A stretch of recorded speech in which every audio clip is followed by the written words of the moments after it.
Happy Thursday, and welcome here to another edition of Husker Online Headlines. Sean Callahan, Steve Sipple. We're presented by Sartor Hamann Jewelers. We'll hear more about them in the show. Also brought to you by our title sponsor of StayHome.Care. They offer many of the same types of personalized care you'd find in a nursing home, right in the comfort of your home, whether it's your loved one is young or old, living with a disability, recovering from surgery, or simply just needs extra help when they're sick. StayHome.Care provides consistent, compassionate support from personal care and companionship to daily tasks like laundry, meal prep, and assistance with appointments or outings. We're here when your loved ones need you and you can't be there. Give them a call at 402-205-2233 or visit their website at StayHome.Care. That's .care, not .com. Our heart is with you because we put heart in everything we do. Your home, our care. StayHome.Care. But big week, Sip. We hit the road. We travel tomorrow as we head out to the Washington, D.C. area to head into College Park, Maryland. And let's kick it off. Headline number one. Elijah Pritchett and Gunnar Gottula will gear up for a second go-around at tackle.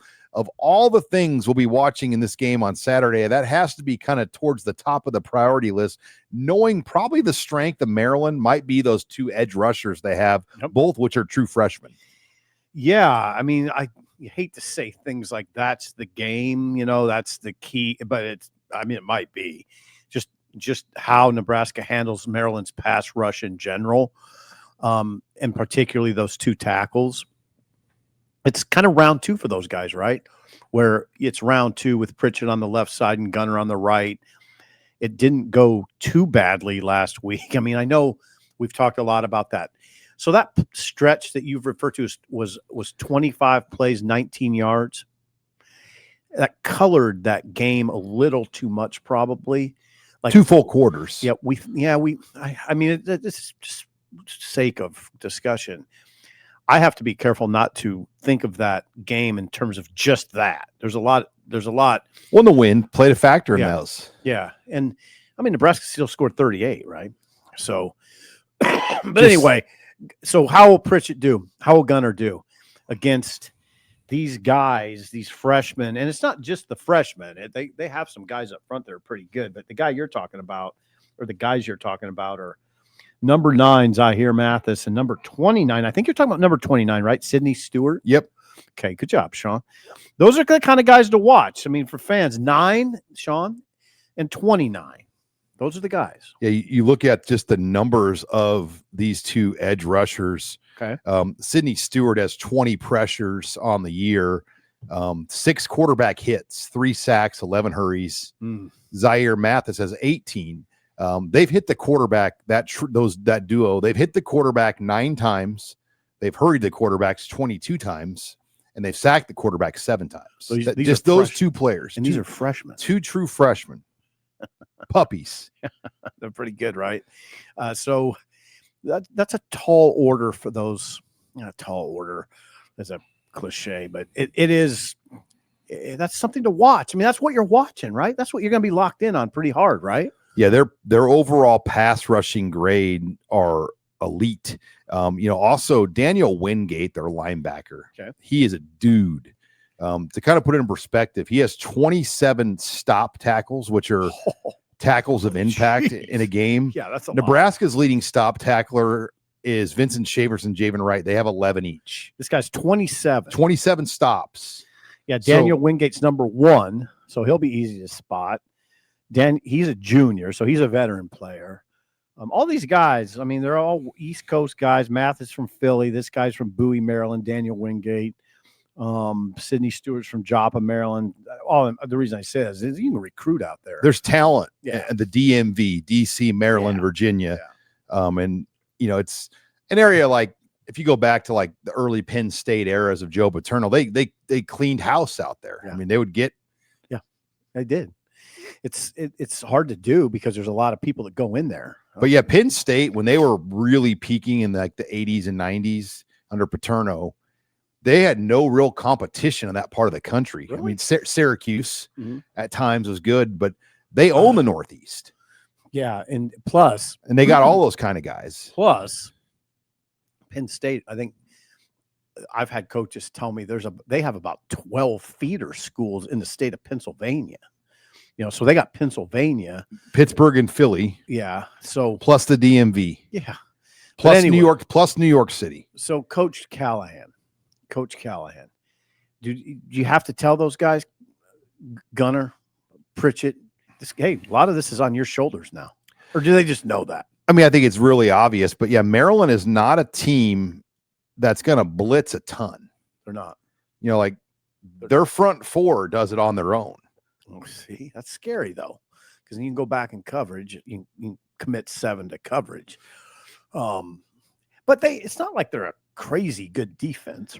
And, a lot of teams haven't blitzed Nebraska. What they've done is drop 7, drop 8, but then Nebraska will also maybe keep a tight end home and a back home. Mm-hmm. So there's not a lot of receivers that go out on the route. No, this is a challenge. And so we saw that last week. I mean, there were a lot of people protecting, and there weren't a lot of receivers out there, and things just weren't happening. The offense was not in a rhythm.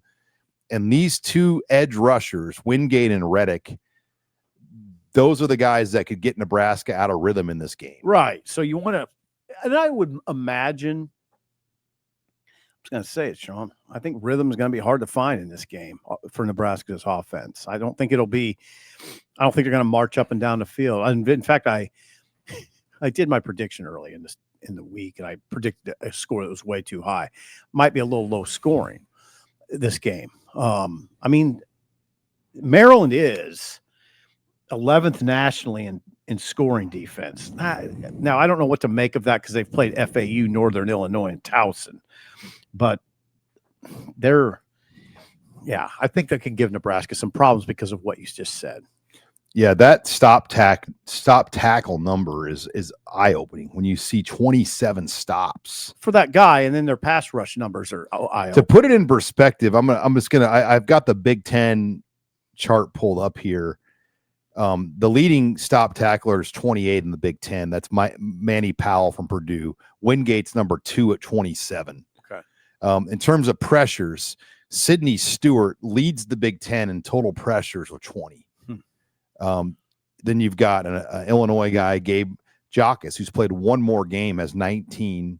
Caden Curry, Ohio State, has 19.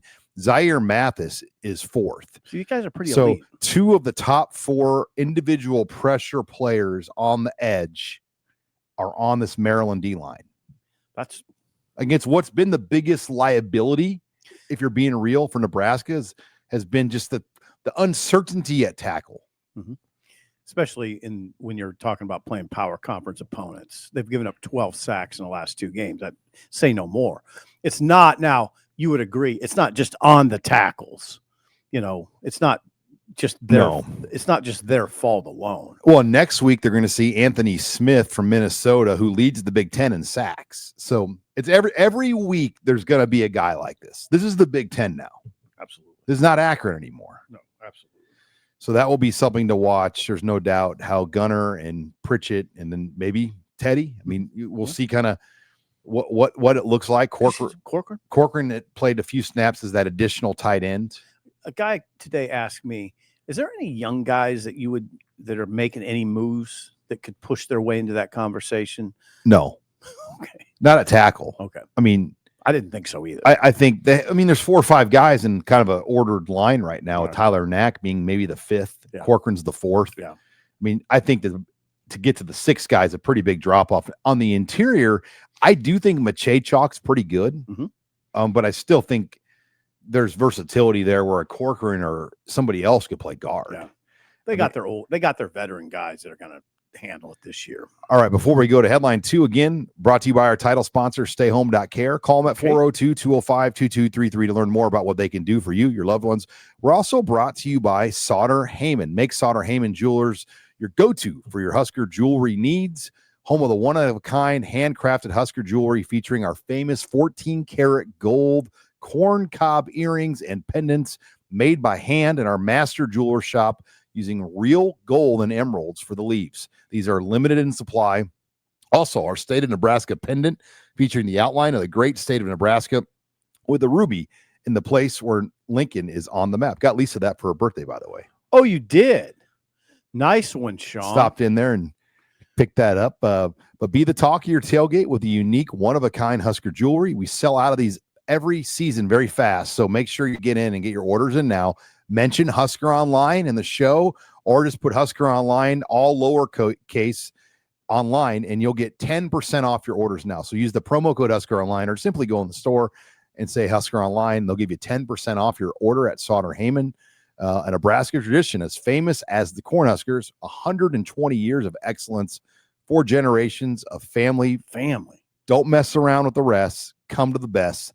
Sartor Hamann Jewelers, Lincoln and Grand Island, online at SartorHamann.com. When only the best will do, Sartor Hamann Jewelers. Thanks to Sartor Hamann. Yes, what a brand. I mean, that brand, 120 years. Yeah, and I mean, I've been here since Lincoln since 1989, and it's just like a powerful brand in this. So they were giving jewelry back to the bug eaters. Yes, powerful brand. I mean, they've been around with Nebraska football a long time. Yeah. All right, let's move it on. Headline 2. Coach Butler and his crew look to rattle a rookie quarterback as Malik Washington, the talented true freshman for Maryland, will be the challenge this week. And, you study Washington. He's been outstanding at times. He's 6'5", he's 230. There he is. Hasn't turned it over a lot either. I mean, he's 2 picks. He's been fairly effective, but I think I told the crowd today in Beatrice, the first 3 games, Maryland kind of went to this scheduling model where, because they were playing Michigan and Penn State and Ohio State every year, in the non-conference, they were just scheduling 3 wins. So they played Townsend and FAU and Northern Illinois. Yeah. So you really couldn't tell much about their team. No. But for a team like Mike Loxley with a lot of freshmen playing, it was the perfect schedule. Yeah, I'd say so. To kind of build up the confidence. 100%. And then they go on the road and knock off Wisconsin. Then all of a sudden you're like, whoa. That gets your attention. I watched him against Northern Illinois, and I was immediately struck by that young quarterback. He's obviously got a strong arm. Think of it this way. Would you talk about those drops already? 21 drops? 21 drop passes. If those weren't drops, he goes from being a 60% passer to a 74% passer. So, I mean, he could realistically be a 70% passer. That's the deal there. They have to get to him. He doesn't. Now, you've pointed this out, and you can do it again. He doesn't run, right? No, he has 10 runs for 36 yards, and one of those runs was a 17-yard run against Townsend. So you take out that Townsend run, what is he, 9 runs for 19 yards. So that's a critical stat. Yeah, and so, don't let anybody try to, shove it in there. There's been people on our board that have well, they'll probably run them against us. I mean, they haven't done it all year. It would be way out of the box to just start running this guy like Vince Young. Yeah, I don't think he can. Well, his long run in a non-Townsend game has been 4 yards. Yeah, I don't think he's. Now, he could get a 1 or 2 or 3 yard run. I'm not saying that's not going to happen, because every quarterback's going to get that. Yeah, sure. He might take off a couple. This is not going to be Aiden Childs running around like a tight. I mean, Aiden Childs was running around like crazy last week. Yeah, it's not that. I don't even think it's Underwood. I don't think it's Underwood took off for a 37-yard touchdown run. I don't see this guy do. I don't think this guy has that kind of speed against 6'5", 231 pocket passer. He's got, now those drops get your attention, obviously, but their receivers, and again, I've seen them. When I first saw number 4, Shalik Knotts, this year against Northern Illinois, I made a mental note of it. He's, Sean, 6, come on, why do I like him? He's 6'3", 195. He gets your attention. He's got five touchdown catches. So the numbers to remember, as I like Rule because he always points out numbers. 1, 4, and 5. Those are the guys. 1, 4, and 5. That's it. That's totally it. But the that's 3 main dudes. Yeah, and they have a good tight end, Dorian Fleming. They've connected on 11 out of 23 20-plus yard throws. So he will sling it. 23 divided by 5. He's going to throw 5 or 6 deep balls in this game, and that's interesting because nobody's done that on Nebraska all year. Mm-hmm. I'm really intrigued. The lack of mobility. What can Tony Butler do with that? Can you John Butler? Sorry, yeah. I did my Tony White John Butler combo. John Butler. What will he do with the pass rush? I mean, Can you just turn Williams Nwaneri loose? Can you turn McCullough loose? Can you run up the middle with more blitzing up the middle? But most importantly, I'm excited to see somebody throw at Nebraska. No one has thrown at this team all year. Not really. Maryland They got to try. runs only 98 yards a game. How many yards do they have? Like 460 some total? Well, the highest single individual game a running back's had for them this year is 62 yards. They rank in rushing. They rank 128th nationally in rushing offense. The Terps. They rank last in the Big Ten. You've said it. I'll say it. Good matchup for Nebraska. There's so many things. And then they drop passes. Yes. That's not something you count on, though. You don't go in. No, but you just hope that continues. It's a tendency, though, like, hey, affect these guys. They've dropped a lot of passes. 100%. Now, and I don't envision a case where we're sitting there covering this game on Saturday and we're saying, oh, God, Maryland's running it. I don't. You know why I don't say that? Because last week made a huge impression on me. Nebraska shuts down Michigan State's run game. Mekhi Frazier, say what you want. Michigan State's problem wasn't offense this year. It hasn't been. It's been defense. Mekhi Frazier can run. Nebraska did a great job. 14 first down runs for only 21 yards. Good stat. I got to commit that to memory. 14 runs on the first down for 21. The stats that we get access to during the game, if you actually know how to get in there and look around, they provide some great data. That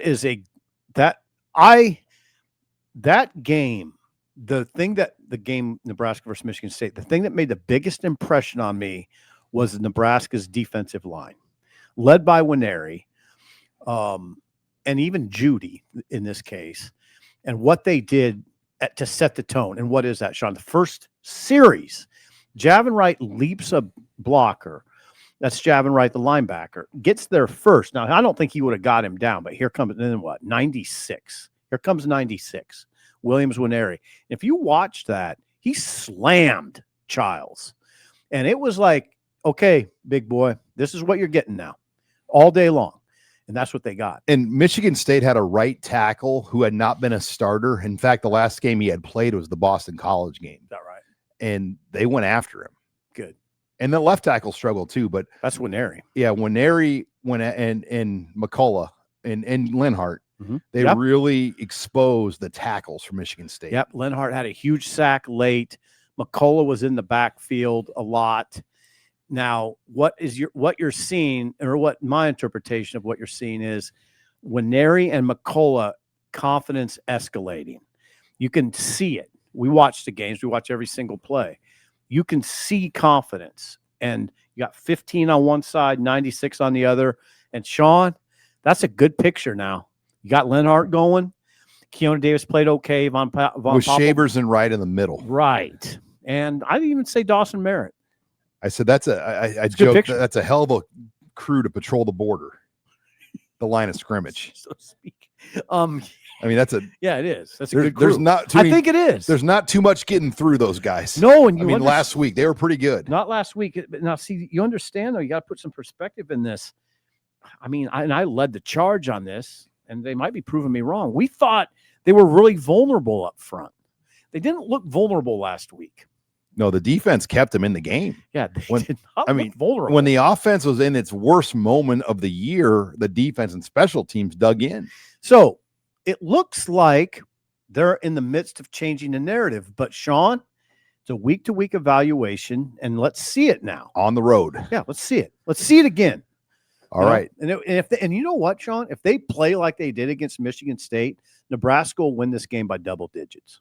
They will win by double. Yeah, and they're still not getting much respect because, I think people don't want to buy into Nebraska until they absolutely prove it. How about if they win 2 on the road? I think that will help. Again, I just think there's a national narrative or feel about Nebraska. We've bought into you before and been burned. We're not doing it until we're absolutely sure. I think it's fair, too. And they're going to make Nebraska dance in that others receiving boat area until they truly deserve to be ranked. Dance around. One of the guys that the guy from the Pac-12 writer, I think he had Nebraska like 16th or something in his poll. John Wilner? Yes. Is that right? Yeah. Yeah, 16th? Yes. Oh, well. Maybe see something. And then he had Cincinnati at 17, and he had Iowa State at 18. Yeah, maybe see something. I mean, maybe he watches the games. I mean, unlike a lot of voters. All right. Again, thanks to our title sponsor, StayHome.Care. What a wonderful company and service we're affiliated with. They provide care support for you, your loved ones, and you can't be there. Call them at 402-205-2233. We're also brought to you by Ridge. We're getting ready to travel, Sip and I, and you got to have kind of your wallet game put together. You can't travel with a phone book in your back pocket like somebody in our traveling crew. Not me.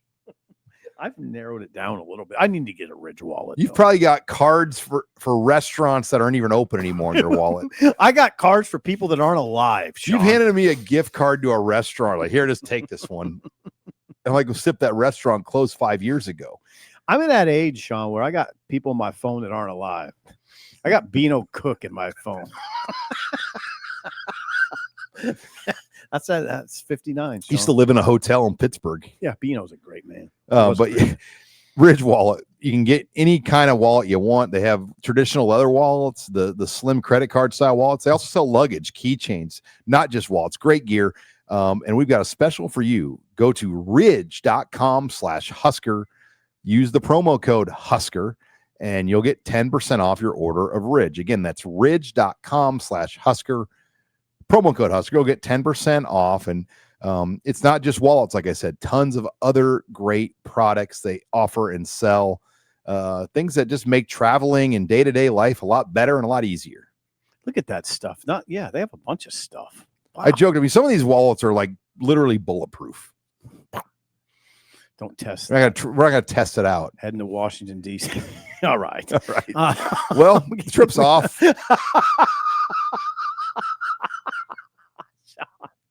All right, what's the next headline? Moving on to headline 3, Nebraska begins back-to-back week road stretch, and it's interesting in this back-to-back road week stretch. You think, oh, this happens a lot, or they've won back-to-back games on the road a lot, and that's not the case. The Minnesota game, by the way, is the 17th on a Friday. So we'll have this game the 11th and the Minnesota game the 17th.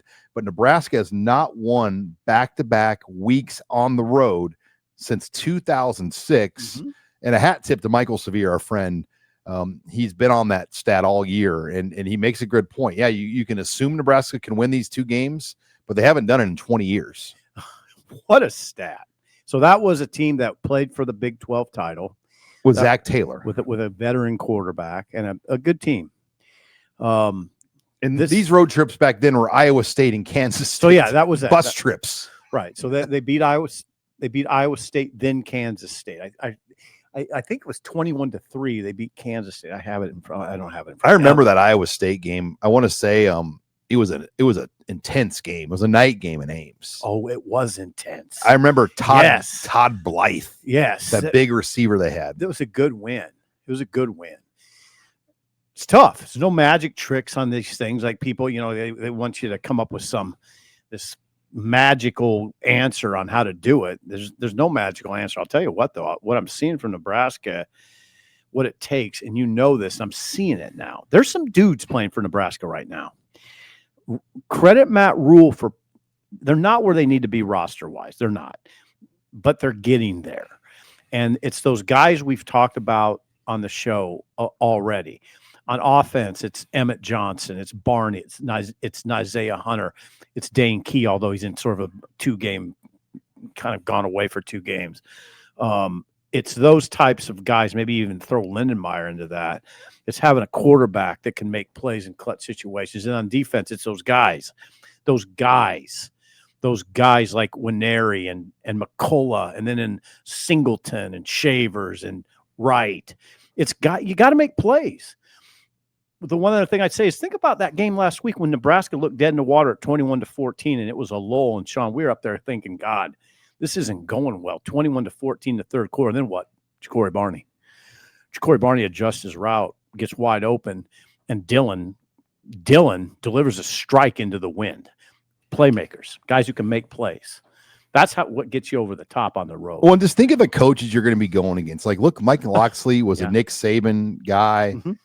a well-respected recruiter. Next week, you'll see PJ Fleck. A lot tougher with Fleck, though. I mean, but, like, there's no chopped liver. I mean, you're going against a well-coached team every week with coaches that have, like, legit backgrounds. I don't think Nebraska's going to get out coached by Michael Oxley.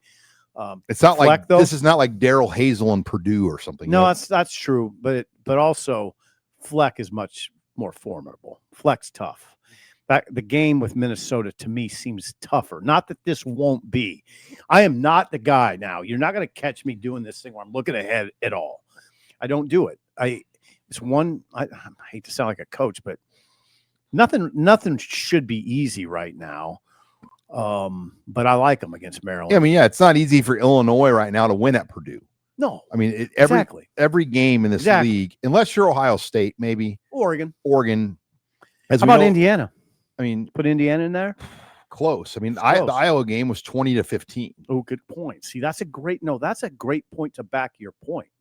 Even Indiana, which you'd probably judge to be the third best team in the league, is in a dogfight at Iowa, which you judge to be about the 10th to 12th best team in the league. When you go into somebody else's stadium, it's not easy to win. Nope. Especially when it's full and there's some momentum. Oregon didn't have a walkover at Northwestern, No. So yeah, this USC game, got beat at Illinois. As confident as we kind of sound talking about this Maryland game, I hope people don't hear us as saying this is going to be easy. I don't think it's going to be. It's a great opportunity, though. Yeah, and so is Minnesota. Yeah, I was thinking of that 06 trip. Then they won at Kansas State the next week. If I remember right, remember Ron Prince called like just the most obscure fake punt to start that game? I don't remember that. They were like buried inside the 15, and he called a fake. Prince didn't last long. Bill Callahan, I remember, called a fake field goal that game, too. You have a great memory. Josh Freeman. Yep. So 2006 was the last time Nebraska's won two straight games. Freeman the 06 quarterback? Yeah, I think so. Yeah, he would have been. He would have been a true freshman. Oh. 2006, the last time Nebraska's won two straight on the road. Dan McCarney and Ron Prince were the coaches to really age you.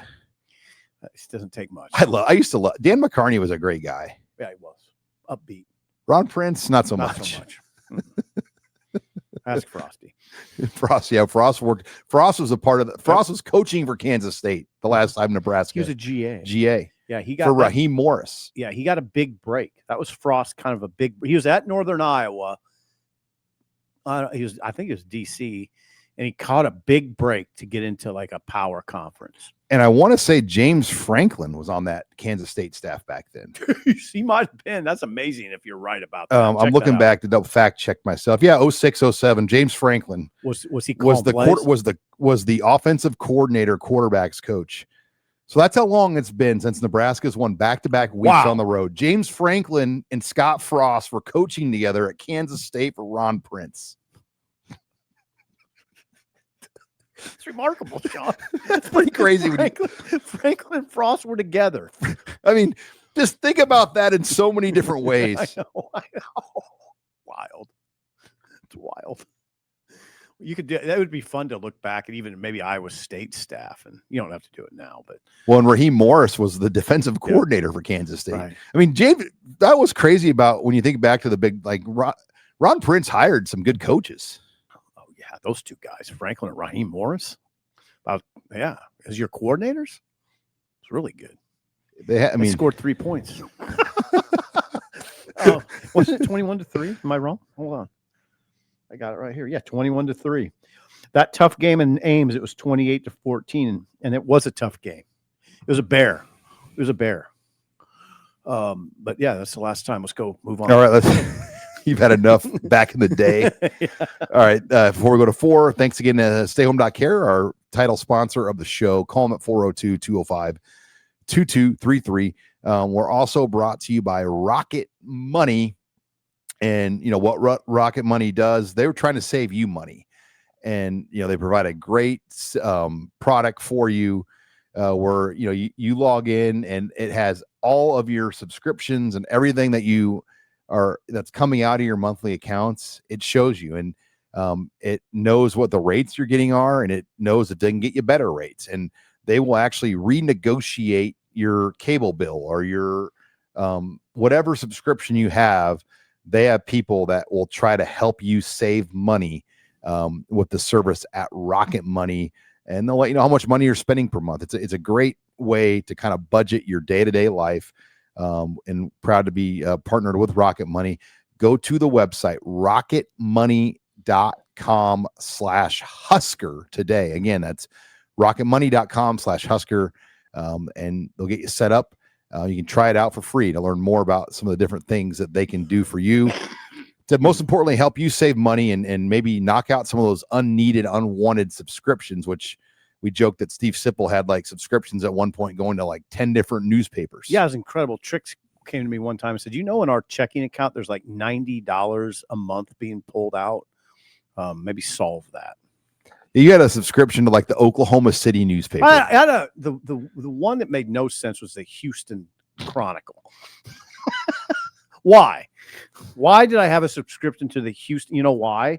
Because it was probably left over from Big 12 days, maybe, or something. I was going to say, is there like a Rob Childress article you wanted to read? No, I don't think the Houston Chronicle was writing about Texas A&M baseball all that much. Maybe a little bit. It was even well before Trev Alberts. Yeah, they got me for a lot of money over the years.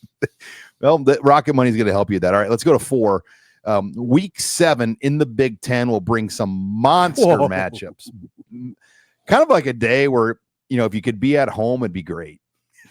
We're fine with covering. We're gonna love our day and have a great day in Maryland. But man, what a day to watch Big Ten football. You can track it. Wouldn't you say, Sean, that tracking it's kind of fun too when we're in the press box? No doubt. And then you watch it pregame, during the game. Mm-hmm. I'm not interested in the Friday game though. The Rutgers-Washington game, since Nebraska doesn't play either team this year. So I'm surprised you're not interested. We'll casually watch it as well. I don't even know that. Okay, I'm being a hypocrite. I don't know that I'll watch it. But we'll be on like our second old fashioned by that point. I hope so. Yeah, we'll see. Saturday, though, big noon kickoff, Ohio State, Illinois. Oh, monster game.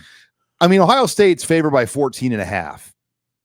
Well, let's put it this way. So Joe Klatt back, I don't mean it this way, but I'm going to say it this way. He kind of backed what I've been saying on the show. He says that Ohio State's defense, led by Sonny Styles, Averell Reese, Caleb Downs, number 92 up front, is the best unit in the country.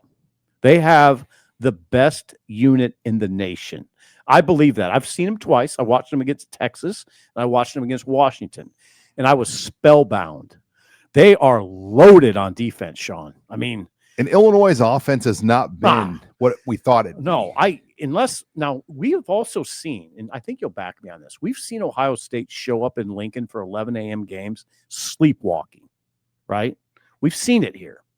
Well, it's been in Columbus. I don't know. I've seen it here. When have they played in Lincoln? When Frosty played. Oh, really yeah, close. the 2021 game. When Frosty about got it. The game where JoJo Doman kind of just balled out. Yeah, they were in warm-ups. They were asleep. So I don't want to take anything away from Nebraska, but Ohio State didn't show up for that game. We saw it in Columbus. Will we see that in Champaign? Will they get off to a slow start? I don't know if it matters. Your other big 11 another 11 a.m. game is UCLA at Michigan State. It's intriguing for us because Nebraska just played Michigan State, and then UCLA is later on the schedule. But Jerry Neuheisel was kind of the story of the week. It's just a little overdone, in my opinion. Well, and it's fascinating that Tim Skipper is the interim head coach. Right. And you wouldn't even know. Like, Jerry Neuheisel's been like on the national shows. Right. It almost got over. No, it didn't almost. It's overcooked. The story's overcooked at this point. Let's see it now. It's almost like, okay, UCLA, you've made a pretty big deal of this. Now let's see what you got for kind of the ambush attacks all over. Now it's a real war. That's true. I mean, they ambushed Penn State. They did. I mean, Penn State wasn't ready for whatever, but Nico ran for over 100 yards. I know Nico looked good. It looked like the Nico I always talk about that I like. A lot of it was QB scramble.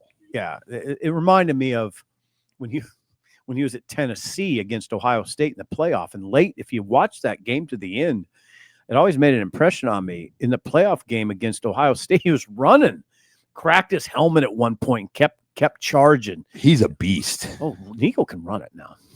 All right. The big one. Indiana, Oregon, 2:30 on CBS. What a score for CBS to get that game, by the way. But it's a West Coast game. And I mean, there's kind of an unwritten gentleman's agreement. Like Fox is not going to air an 11 a.m. West Coast game. They can't. You can't. So CBS gets the benefit of this huge game with Indiana. And I think we're all intrigued to see if Indiana can win out there. Monster game. Yeah, it could be very, I mean, it'll be very telling. Now, what I'm hearing is heavy rain. Now that evens things out, right? Oregon has it's turf. Yeah, just rain tends to even things out. I don't know what that'll look like. If it was a dry day, I'd take Oregon by 14 plus, but I don't know now. I don't know what that's going to look like. Northwestern at Penn State they're just in a hot mess at Penn State right now. What I'm interested for that game is what the stadium will be like. I bet it's not comfortable. Because Penn State on FS1 versus Northwestern, I mean, there's just zero juice. It shouldn't be. Like, it's kind of like punishment for their fans to go to this game after what the last couple of weeks have been like. Yes. I would like to be there just as a study, just to experience it. Just like the beginning of the game when they have a flat start. Yeah. I mean, you've been in stadiums like this where that happens and it is so quiet. Mm-hmm. You can just, like, one random guy will just start yelling and the whole stadium can hear him. And then, like you've pointed out, so like it was a genius moment for you, which I hesitate to use that word, but you can hear the planes above. Like when you have a Memorial Stadium and it's really quiet, right. And you just hear the because it's just like so quiet, because right. everyone's just like so like shocked by what's happening. All you hear is uncomfortable. Will it be uncomfortable? Do they allow those banner things? I haven't noticed them this year. I haven't noticed them either. Now that you mention it, maybe not. Maybe people don't do that anymore. Like, it seems like there's better ways. No, they do it. Advertise though, than to have a plane carry a banner over. Well, I know the Dolphins did it. There was a fire McDaniel, fire Chris Greer. They did it. The I don't know in college, but the Dolphins did it. All right, we get it, Sean. You can hear it. You're just sitting there as Nebraska's unraveling, and that's all you hear is a plane propeller. It's uncomfortable. So I don't know.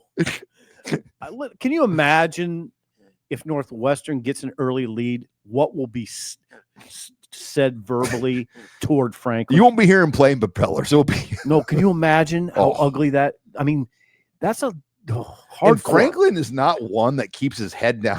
He tends to take on people. Like, we've seen him, like 100%. Like, he'll go at people. Yep. And this is not good. His daughter always walks with him.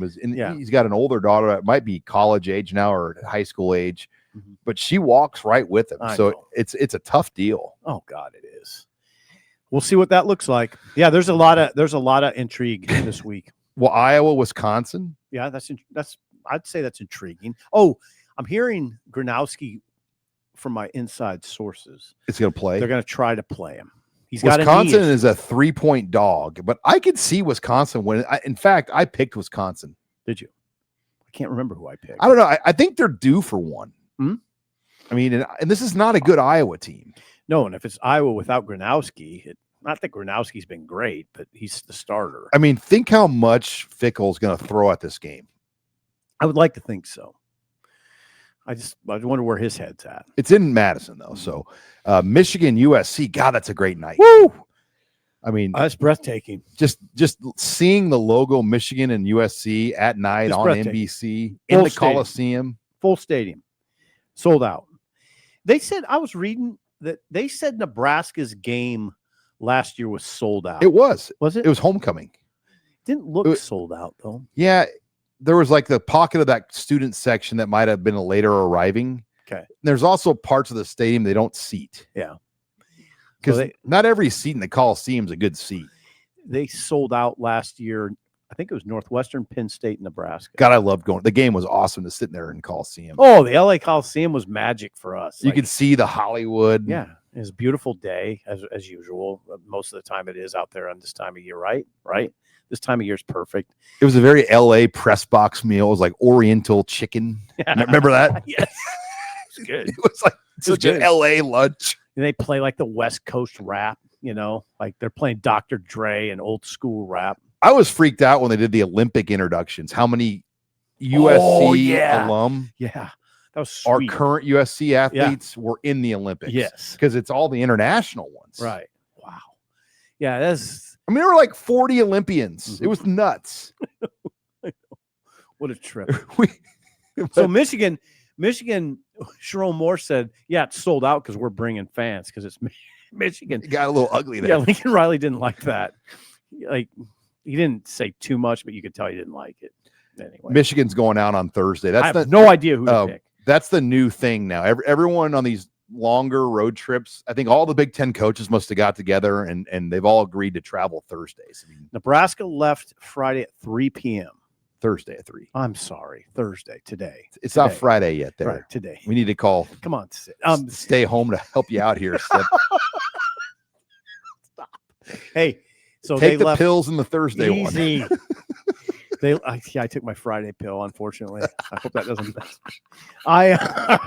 Hey, listen, Nebraska's leaving today, Thursday at 3, and they get there about 8 o'clock. 7, they'll get their hotel about 8. Bethesda, Maryland, yeah. Not very familiar with that. Not very. It's funny how the East Coast guy, they just talk so familiar. Like, I have no idea. Like, what? I mean, I just know the area. Like, it's like we land in Reagan Airport. Okay. Reagan International. Depending on traffic, it's 25 to 40 minutes to get to College Park. Okay. So it's not bad. No. Traffic out there is wicked at times. You can fly into Baltimore too, but there's no need. I mean, you have to connect and from what have your Ridge wallet if you do that. Yeah. You might need more than a Ridge wallet in the harbor area. But all right. Yeah, I've seen them. I've seen The Wire. I'm glad I watched The Wire after I visited Baltimore. Okay. Purdue, Minnesota, also the night game. Interested just to see what Minnesota does. Like, once again, Nebraska will face a team. I've seen enough of Minnesota. They have a stationary quarterback too. He doesn't move at all. That strong arm doesn't move. So great game, weekend of games. Before we go to headline 5, again, thanks to StayHome.Care, the title sponsor. Call them at 402-205-2233. We're also brought to you by Billings Group, a trio of financial advisors made up of Lance and his 2 sons-in-law, Josh and Nate. They're based in Salina, Kansas. They help clients across the Midwest make smart, confident decisions about their money. From your first real paycheck to your final retirement party, Billings Group is here to walk you through the highs and the lows. Billings Group, financial advisors by your side for life's journey. Visit them at billingsgroup.com. Securities offered by registered representatives through Client Private Services, member FINRA, SIPC. Advisory services offered by investment advisory representatives through RFG Advisory and registered investment advisor, RFG Advisory. Billings Group and private client services are unaffiliated entities. October 9th is the date today. Yes. You got that thing down. I'm ready for the road. You're amazing. We don't even need to get out there a day early. I'm ready.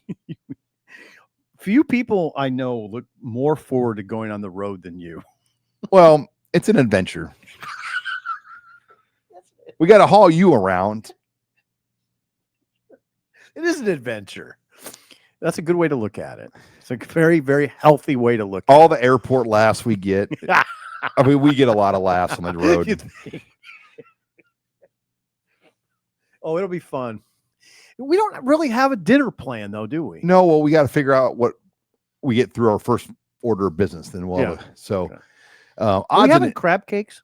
Maybe. There's a place I'm looking at called Grill Marks in College Park. Okay. And this kind of appears to be like a version of like the Misties for College Park. Like, it's like the Maryland Terrapin themed steak place. Do you think we can get in? Yeah, I checked. I mean, we could. And they're open late. It's like a mile from our hotel. So would you go out there and get steak on the coast? You could.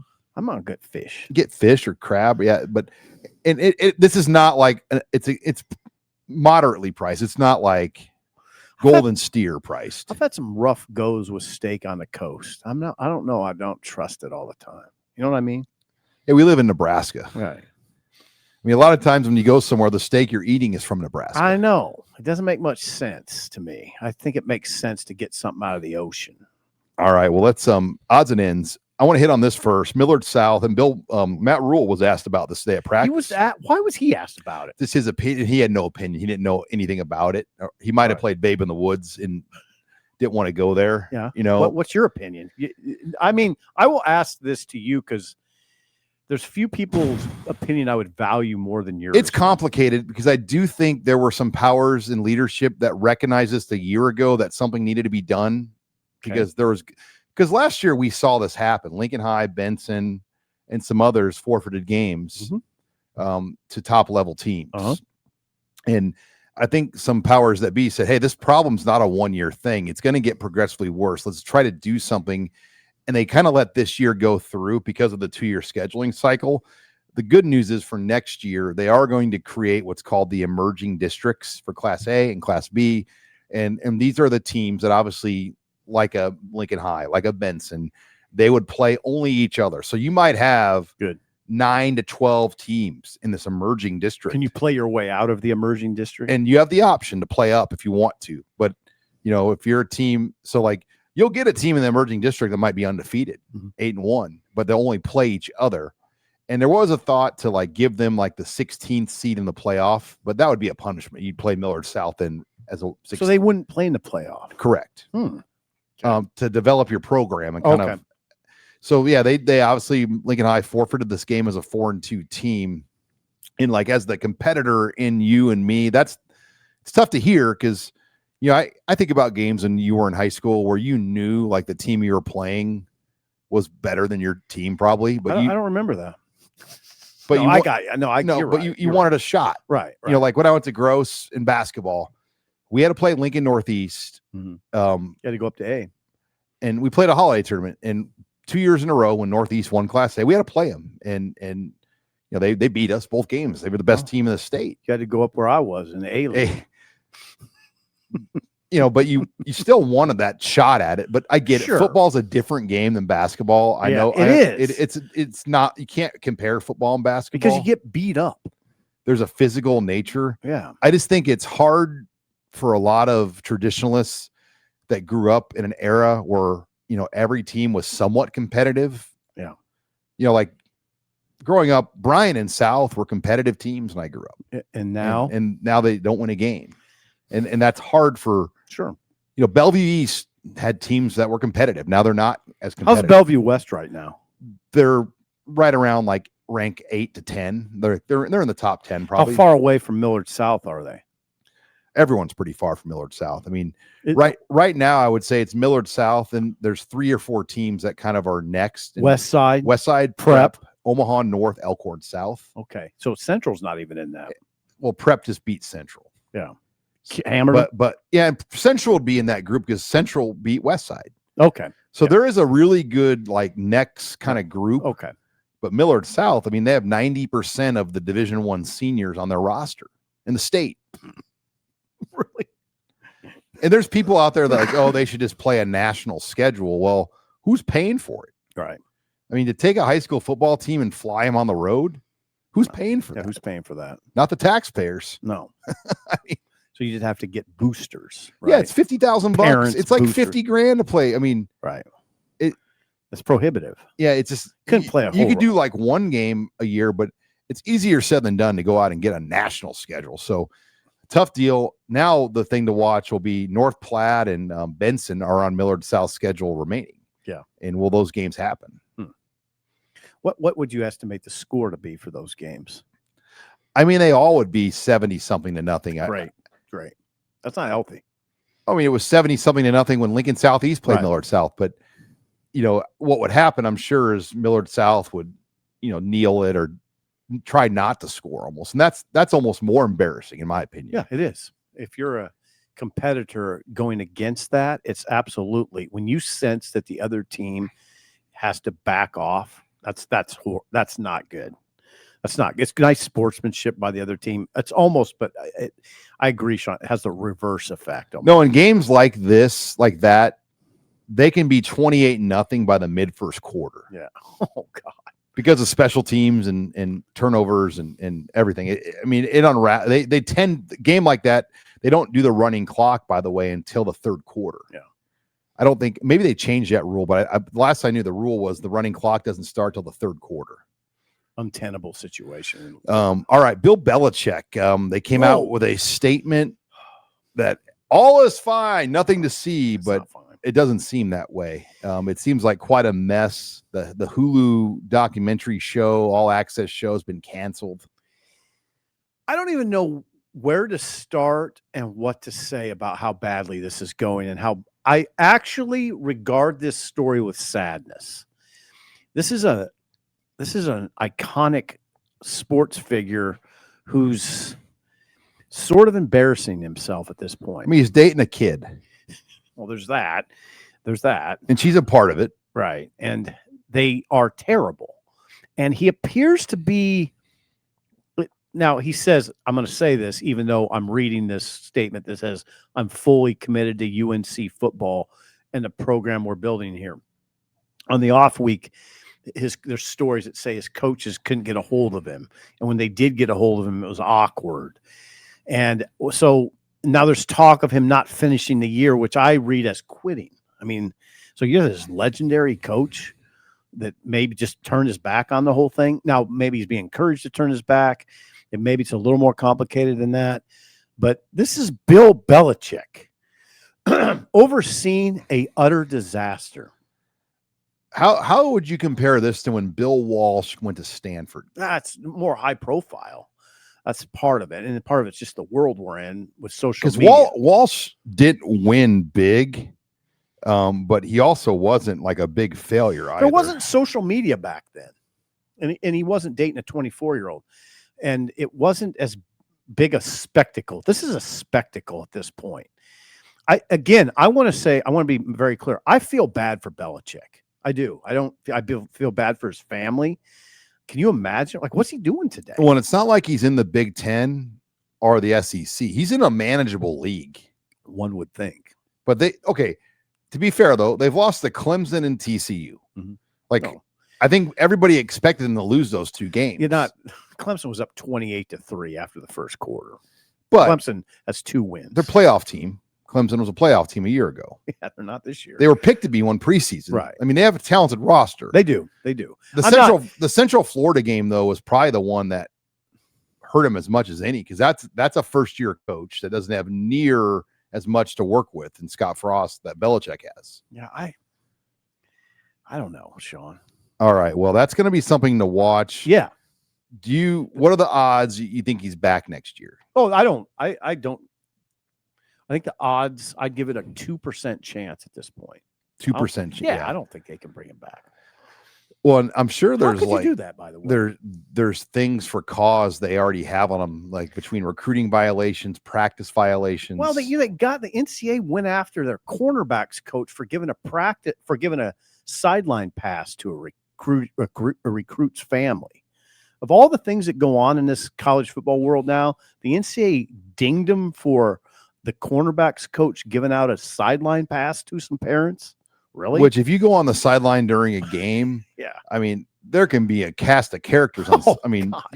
When I'm on the sideline, I'm always like, how are some of these people even down here? Right. And you're worried, the NCAA is worried about that? So they're that? dinging them for that, which makes you wonder if North Carolina is telling the NCAA, get him on something, because we can't pay him all this money. They'd owe him $20 million.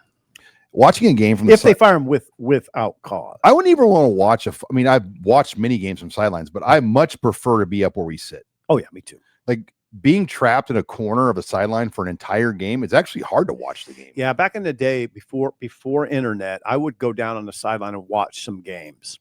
It was a different era. I remember the last one I watched. It was a Missouri game where Shanley blocked a punt. Remember, Andrew? It was Andrew Shanley. It was interesting to do it. It was a much different perspective. What you get is you get a lot closer look at the players, obviously, and how they're functioning. There was a Missouri, this is anecdotal, but there was I'll always remember that game because a Missouri receiver, I swear to God, quit during the game. He was running his routes, but not running them. He was not running the routes. Like, he was just loafing. I was amazed by it. transfixed by it. But anyway, that was a game that Shanley blocked that punt. All right, then finally, traveling this weekend. A lot of Husker fans expected to be out in College Park. We were there in 2019. Now I'm going to check the forecast, but they are calling for possibly some rain. Yep. So we'll see. And the last time we were there, it rained. Yeah. I remember that iconic scene of Ronnie Green, Chancellor Ronnie Green, and his wife in the rain, greeting a victorious Scott Frost off the field in College Park. Yep. And don't bring your umbrella down to the field. I got accosted by a Maryland official because I opened my umbrella. Yeah, there's a 65% chance of rain on Saturday. Hello. And it intensifies. I mean, right now it doesn't, they don't know yet, but there's a decent chance it's going to be some kind of moisture. Bring your umbrella, but don't open it on the field. I'm going to bring one with me in a suitcase. Yeah, me too. Because we're going to have to walk. Yeah. Our hotel's walking distance. Yeah, you only get soaked. But Husker fans that live in D.C., Virginia, Maryland, North Carolina, Pennsylvania, New York, New Jersey, they'll all be at this game. Big game for the program. I mean, I think you'll have 10,000 fans there. It's a big one. I got to just say, Nebraska got a great chance to get to 6-1. Great chance. Cart before the horse, 5-1 first. Great chance. As John Butler said, pack the defense. Yeah, you should. I hope that group comes to play like it did against Michigan State. If it does, like I said, double-digit win. All right. Well, win. I'll see you at the airport. I'll see you before then. Yeah, I'm taking you to the airport. I'm picking you up. I was going to say. I have Holy Ghost tonight. They're looking forward to that. And yep, I got Springfield. So we gotta. The hay is not in the barn yet. No, I got 4 really good jokes. Get ready for that. Save them. Yeah. Don't tell them to me in case they're bad. You don't want to hear me tell. Yeah, I won't. There's one that's pushing the limits of good taste, but all right. Well, I think you're in safe hands in Springfield. I think so too. Well, after hours. For Steve Sipple, I'm Sean Callahan. HuskerOnline postgame live. Reminder: join us at Maryland in College Park. We'll be on probably around 8 p.m. Central is our estimated postgame live start time. It is our most engaged content and show we do. Get your super chat ready. We hope to see you after the game on Saturday. Again, for Steve Sipple, I'm Sean Callahan signing off for HuskerOnline Headlines.